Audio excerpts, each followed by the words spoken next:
Friends, আমি রূপালী। দেখো ছোটবেলার মতো কতগুলো তাল নিয়ে বসে গেছি। অনেকদিন ধরেই এরকম গোটা তাল খেতে ইচ্ছে করে। বাজার থেকে তাল শাঁস কিনে খেয়েছি, কিন্তু এরকম গোটা তাল পাওয়া যায় না চাপাডাঙ্গাতে। তো আজকে হাজবেন্ড পেয়েছে, তো তার জন্য অনেকগুলো তাল নিয়ে এসে বলছে নাও তুমি এবার নিজে কেটে খাও।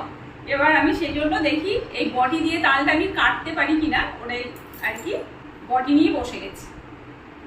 তো প্রথমে এটা আমি ইয়ে করে দিচ্ছি, একটা জাস্ট খোলাকে ইয়ে করে দিলেই তালটা কাটা যাবে। এই দেখো কি সুন্দর, দেখো তালটা দারুণ হয়েছে, তাই না? এবার চলো ছোটবেলায় ফিরে যাওয়া যাক। আমরা কিভাবে তালের ইয়েগুলো বার করতাম বলো তো? ঠিক এরকম ভাবে আঙুল দিয়ে এই যে এই ব্যাপারটাকে নিয়ে আমরা ভীষণ মজা পেতাম, তাই না?